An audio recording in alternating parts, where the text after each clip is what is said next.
제가 예전에 이스라엘에 갔었을 때 구시가지를 걷다가 이제 시내산 쪽에 한 기슭에 한 교회를 보게 됐습니다.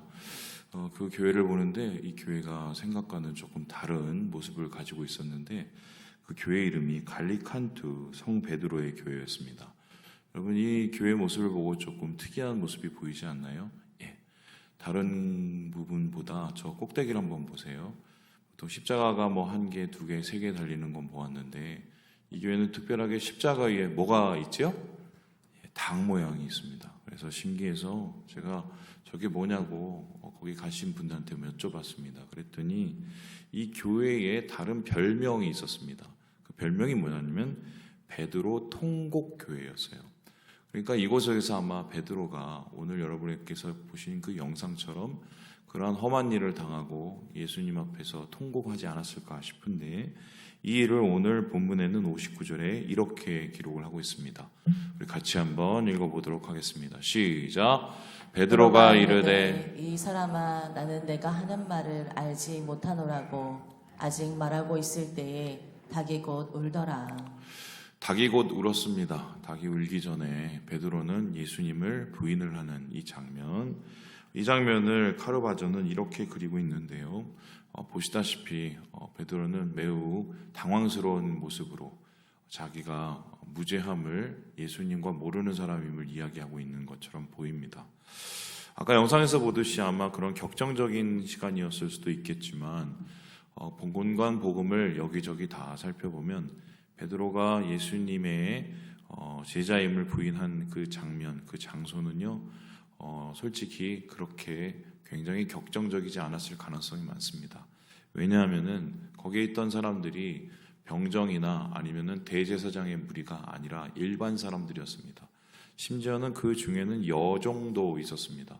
그렇다면은 이제 베드로가 이렇게 부인하게 된 경위는 사람들의 격정스러운 그런 여러 가지의 우려와 또한 그 때문에 일어난 두려움 때문에 일어날 수도 있었겠지만 사실은 이미 베드로의 마음이 무너져서 여종의 말에 흔들릴 정도로 많이 내려앉아 있었다. 이렇게 볼 수가 있습니다.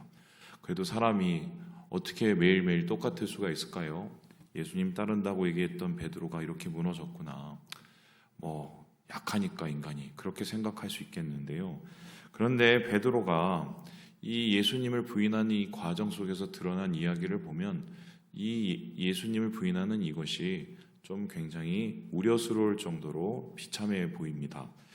말씀 몇 가지를 한번 볼 텐데 34절의 말씀을 같이 한번 읽어보도록 합시다. 시작. 이르시되 베드로야, 내가 내게 말하노니 오늘 닭 울기 전에 내가 3번 나를 모른다고 부인하리라 하시니라. 베드로는 몇 번을 부인했죠? 3번을 부인했습니다. 3번은 완전한 수죠. 그래서 자기 자신이 할 수 있는 대로 예수님과 아무런 관계가 없다는 것을 계속적으로 완전하게 예수님 앞에서 그리고 사람들 앞에서 부인했다는 것을 알고 있습니다. 뿐만 아니라 이 이야기가 갑자기 두려움에 겹치는 어쩌다가 생긴 일이 아니라 예수님께서 우리가 읽었던 34절의 말씀처럼 이미 말씀하시고 예언하신 이야기였습니다. 너는 분명히 나를 부인하게 될 거야. 그때 분명히 닭이 올 거야. 심지어 이 공간복음에 보면 닭이 2번 운다고까지 얘기를 했습니다. 굉장히 디테일하게 예수님께서 말씀을 해주시고 준비하라고 하셨는데도 불구하고 베드로는 그 똑같은 상황 속에서 예수님께서 말씀하신 상황 속에서도 그렇게 무너지게 된 거다. 준비가 전혀 되어 있지 않았던 것이에요. 뿐만 아니라 이 부인은요, 마지막에 가서 매우 걱정스러운 모습을 보이는데요. 우리 함께 마가복음의 말씀을 같이 한번 읽어보도록 하겠습니다. 시작. 그러나 베드로가 저주하며 맹세하되 나는 너희가 말하는 이 사람을 알지 못하노라 하니. 어떻게 했습니까? 저주를 했습니다. 저주하며 맹세를 했습니다. 이 저주가 자신을 향한 저주인지 아니면 예수 그리스도를 향한 저주인지는 잘 모르겠으나 가장 부정적인 방법으로 예수님을 모른다고 전혀 알지 못하는 사람이라고 거짓말을 하고 부인을 하게 됩니다. 그렇다면 이 정도의 사람은 어떻게 보면은 과연 예수님을 3년 반 동안 옆에서 모시고 따랐던 수제자가 맞을까 할 정도로 매우 불쾌하고 나빠 보입니다.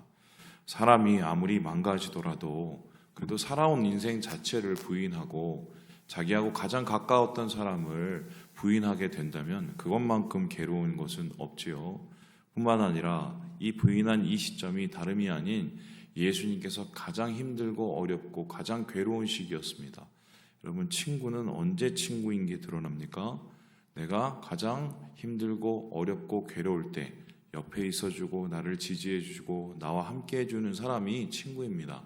그렇지 않은 사람들, 그리고 내가 힘들고 어려울 때 옆에 있지 않고 떠나는 사람은 친구가 아닙니다. 그렇다면 베드로는 아주 결정적으로 예수님이 가장 힘들고 어려울 때 예수님을 부인하고 배신한, 어떻게 보면 예수님의 친구가 아닌 세월을 3년 반 동안 살았다, 이렇게 얘기해도 과언이 아니겠습니다. 그런데 문제는 여기에서 끝나지 않습니다. 베드로가 이렇게 자기가 할 수 있는 모든 것을 다해서 인생을 부정하고 예수를 부인했었을 때 예수님은 이런 모습을 바라보십니다. 이것을 오늘 말씀 속에서 61절, 62절에서 이렇게 기록을 하고 있는데요. 우리 같이 한번 읽어보도록 하겠습니다. 시작! 주께서 돌이켜 베드로를 보시니 베드로가 주의 말씀 곧 오늘 닭 울기 전에 내가 3번 나를 부인하리라 하심이 생각나서 밖에 나가서 심히 통곡하니라. 하필이면 예수님께서 이 모든 것을 다 보셨습니다. 그 당시 예수님은 재판을 받고 있었고 재판 중에 두들겨 맞고 계셨습니다. 그 두들겨 맞고 있는 그 상황 속에서 베드로를 바라보시면서 이 모든 것을 아신 예수님, 그 마음이 과연 어땠을까요? 이것을 이 칼 블로흐라는 이 우리 독일 작가가 이렇게 그려내고 있는데요. 보시다시피 저기 멀찍이서 끌려가시면서 베드로를 바라보는 저 모습, 베드로는 예수님과 눈이 마주치면서 얼굴을 들지 못하는 이 모습을 이렇게 표현을 하고 있습니다. 그렇다면 한번 질문해 보겠습니다. 예수님께서 이렇게 베드로를 받아보셨을 때 어떤 마음이셨을까요? 야, 내가 분명히 얘기했는데 그거 하나 잘 못하니? 내가 미리 준비하라고 얘기했는데 어떻게 너 그럴 수 있니? 그리고 왜 하필이면 저주를 하냐? 3년 동안 지내온 세월은 뭐지? 이렇게 예수님이 베드로를 향해서 섭섭한 마음과 원망스러운 마음을 가졌을까요? 근데 오늘 말씀을 볼 때 이 보다란 이야기를 보면 이 단어를 좀 주의 깊게 살펴볼 필요가 있습니다. 보시다시피 예수님이 보셨다는 이 단어는 엠블레포입니다. 이 엠블레포는 보다, 주목하다, 깊이 생각하다는 단어로 눈으로 시각적으로 누군가를 경험하고 그것을 체험한다는 뜻을 뜻합니다. 그런데 이와 관계된 여러 가지의 동사가 있는데 엠블레포는 특별히 조금 더 깊은 의미가 있습니다. 이것은 어떤 의미냐면 누군가를 바라볼 때 관심을 가지고 바라보는 것, 예의주시해서 바라보는 것, 그리고 사랑하는 마음으로 바라보는 모습을 뜻합니다. 그렇다면은 오늘 이 장면, 베드로가 예수님을 배신을 해요. 그리고 베드로가 사람들 앞에서 저주를 해요. 베드로가 3년 반의 인생에서 결정적일 때 예수님을 모른다고 해요. 그럴 때 예수님은 베드로를 바라보시면서 사랑의 눈을 계속적으로 쳐다보시고 놓치지 않으셨다, 이렇게 보이는데요. 목사님, 그래도 그게 사람인데 그게 가능하겠습니까?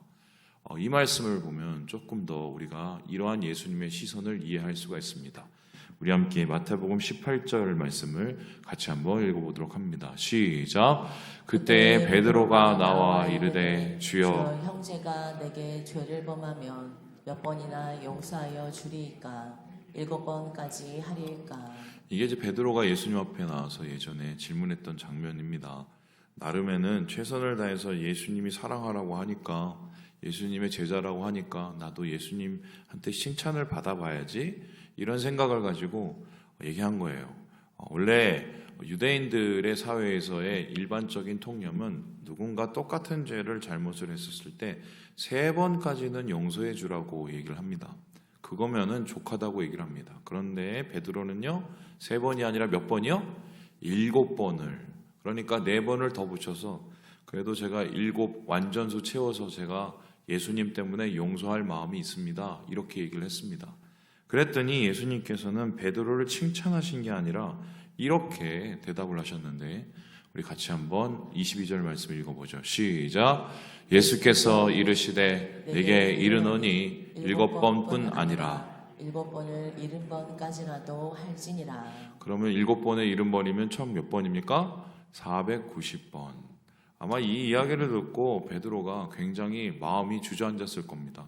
아니, 어떻게 사람을 490번을, 이건 뭐 죽기까지 계속 용서하라는 건데 이게 말이 돼? 그리고 나는 내 나름대로 최선을 다해서 누군가를 용서하려고 그랬었는데 7번은 된다고 생각했는데 예수님 저 말은 정말 나는 이해할 수가 없어. 저걸 어떻게 가능하겠어? 아마 그렇게 생각했을지 모르겠어요. 그런데 이 일을 베드로가 그대로 받은 겁니다. 예수님께서 가장 괴롭고 힘들 때 배신을 당하시고 배반을 당하셨고 베드로로부터 부인을 당하신 이때 예수님은 사랑의 눈으로 그를 바라보시면서 자신이 말씀하셨듯이 베드로를 70번, 7번, 490번 끝까지 용서하셨던 것, 바로 이것이 바로 베드로의 이 부인과 예수님에 대한 대처였다. 그래서요, 이러한 예수님의 용서의 모습은 바로 그 이후 십자가에 달리기까지 계속적으로 이어집니다. 가장 고통스럽고 몸에 진액이 다 빠지고 가장 괴로웠던 그 십자가 도상에서 예수님께서는 사람들을 향해서 이렇게 얘기를 하는데, 하필이면 이것을 요한이라는 제자가 듣게 됩니다. 우리 함께 누가복음 23장 34절 말씀을 읽어보도록 하지요. 시작. 이에 예수께서 이르시되 아버지 저들을 사하여 주옵소서. 자기들이 하는 것을 알지 못함이니이다 하시더라. 그들이 그의 옷을 나눠 잽을 뽑을세. 여기에서 사하여 주옵소서라는 단어와 용서하다는 단어는 똑같은 단어입니다. 아페돈이라는 단어입니다. 아페돈이라는 단어는 무엇이냐면요, 던져버리다라는 뜻입니다. 그렇다면 내가 누군가에게 용서를 베푼다는 것은 뭐냐면 내 안에 있는 섭섭한 감정과 내 안에 있는 상처와 내 안에 있는 그를 향한 서운한 마음을 그냥 던져버리는 겁니다. 그리고는 그가 다시 회개한다면 돌이켜서 다시 시작할 수 있는 그 기회를 주는 것이, 그게 바로 용서인데요. 예수님께서는 베드로의 가장 아픈 그 부인 앞에서 용서하셨고요. 뿐만 아니라 십자가 위에서도 예수님께서는 모든 사람들을 용서하셨습니다. 그렇다면은 예수님의 십자가는 어떠한 십자가였을까? 우리가 월요일날, 화요일날 알아보았듯이 섬기기 위해서 오신 십자가, 그리고 어제 보았듯이 순종하시기 위해서 온 십자가라면 예수님의 십자가는 또한 용서의 십자가였습니다. 자기를 배신한 베드로와 같은 수제자, 그리고 모두 떠난 10명의 나머지 제자들을 용서하셨습니다. 자기 앞에서 침뱉고 그리고 자기를 못 박는 무리들을 향해서 용서하셨습니다. 뿐만 아니라 이 세상 속에서 죄악으로 하나님의 마음에 상처를 내고 아프게 하는 모든 사람들을 용서하시기 위해서 십자가를 지신 겁니다. 그래서 이에 대해서 종교개혁자 마르틴 루터는 이렇게 이야기를 하고 있는데, 우리 같이 한번 읽어보도록 하겠습니다. 시작. 그리스도의 고난의 결실과 효용은 그 안에서 우리가 죄의 용서를 받는다는 것이다. 예수님이 왜 고난을 받으셨을까? 그리고 예수님의 십자가의 열매는 도대체 무엇일까? 십자가를 통해서 우리는 어떻게 변화되고 있는가? 루터는 한 가지 얘기를 합니다. 죄의 용서. 우리가 예수로부터 우리의 죄를 용서받는 것, 그리고 예수를 통해서 그 죄로부터 자유함의 열매를 누리는 것, 그리고 거기서 끝나는 것이 아니라 우리도 누군가에게 이 용서의 은혜를 나누는 것이 바로 십자가라고 마르틴 루터가 이야기를 하고 있습니다. 예수님께서는 이 베드로의 자기를 향한 부인과 자기를 향한 이 배신을 미리 아시고 이렇게 당부를 하셨는데요. 우리 함께 32절의 말씀 같이 한번 읽어볼까요? 시작. 그러나 내가 너를 위하여 내 믿음이 떨어지지 않기를 기도하였노니. 너는 돌이킨 후에 내 형제를 굳게 하라. 사복음서에 공간복음과 요한복음에 모두가 다 이 베드로가 예수님을 부인한 사건을 똑똑히 기록하고 있습니다. 그것도 다른 관점에서 더 자세하게 빠짐없이 다 기록을 하고 있습니다. 왜 이 부끄러운 장면을 이 모든 복음서에서는 기록을 하고 있을까요? 이게 바로 예수 그리스도의 십자가의 핵심이자 진수이기 때문입니다. 어떻게 생각하면 될까요? 베드로는 그 이후에 예수님의 교회를 세우고 교회를 지키는 사람인데 그의 마음속에 있었던 생각은 도대체 무엇일까요?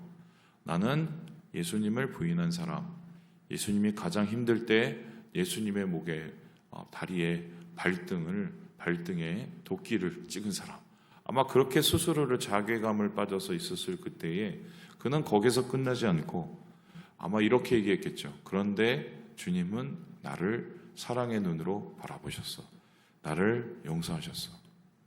예수님의 사랑의 크기와 용서의 크기를 베드로는 몸소 체험한 것입니다.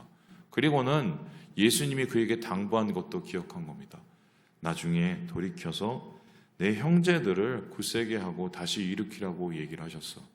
결과적으로 예수님의 십자가를 믿는 사람은 예수님으로부터 용서를 받고 예수님으로부터 용서를 받은 사람은 내 형제 자매를 용서합니다. 그리스도인은 용서하는 자들입니다. 안 되는 것도 용서하는 자들이 바로 그리스도인들입니다. 여러분, 손양원 목사님을 한번 생각을 해보시죠. 손양원 목사님 여수에서 사역하셨을 때 어떤 일이 있었습니까? 자기 자식을 죽인 그 범인을 자기 양아들로 삼았습니다. 제가 그 일이 진짜 가능한가 싶어서 예전에 여수에 갔었을 때 손양원 목사님 그 기념관에 갔습니다. 거기에 가서 설명하시는 그 아들 얘기를 들었어요. 물론 그 아드님은 손양원 목사님 그 생전에 아주 어렸기 때문에 그 일을 다 전해드렸을 뿐이죠. 그런데 그분 얘기를 들었었을 때 제가 참 놀라운 게 자기 아들을 죽이고 그리고 나중에 양아들이 된 그 사람 아예 모르고 아예 빨갱이가 되고 아예 복수의 감정에 탄 그 사람이 아니라 손양원 목사님 집에서 그 전에 와서 밥도 먹고 같이 친구처럼 지내던 자기 아들들하고 같이 지내던 동네 아이였대요. 여러분, 그렇게 누군가에게 친절을 베풀고 누군가에게 내가 할 수 있는 선의를 베푸는데 그게 우리에게 악의로 돌아오고 그게 우리에게 말도 안 되는 이 분노의 감정으로 돌아오는데 어떻게 이거를 우리가 용서할 수 있겠습니까? 그런데 손양원 목사님은 용서를 하셨어요. 왜 그러셨을까 한번 생각을 해봅니다. 그분의 마음이 굉장히 인자하고 사랑에 충만해서 아니면 그분의 마음속에 어쩌면 예수 그리스도의 심장이 불타고 있기 때문에 물론 그럴 수도 있겠죠. 그런데 제가 거기서 묵상하면서 느낀 건 그런 거예요. 아들의 죽음을 헛되지 않게 하기 위해서예요. 예수 믿다가 죽은 아들의 죽음을 헛되지 않기 위해서 그 죽음의 의미를 더 깊이 남기기 위해서 마지막 영혼 한 명도 살리려고 했던 것이 손양원 목사님의 마음이었다고 저는 생각합니다. 마찬가지죠. 우리가 이 세상 살아가면서 왜 주변에 있는 사람들을 용서해야 됩니까? 그 사람들이 어디가 이뻐서요? 그리고 그들을 용서한다고 우리가 뭔가 달라지는 게 있습니까? 좋아지는 게 있습니까? 한 가지가 확실하죠. 예수님의 죽음이 헛되지 않게 하기 위해서 나를 용서하신 예수님의 그 은혜가 헛되지 않기 위해서 우리는 그 용서의 손을 내밀게 되는 것입니다. 그래서 바울은 우리에게 이렇게 얘기를 하고 있는데 에베소서 4장 읽고 마무리를 해보겠습니다. 시작. 서로 친절하게 하며 불쌍히 여기며 서로 용서하기를 하나님이 그리스도 안에서 너희를 용서하심과 같이 하라. 용서의 십자가, 오늘 우리가 져야 될 예수 그리스도의 십자가입니다.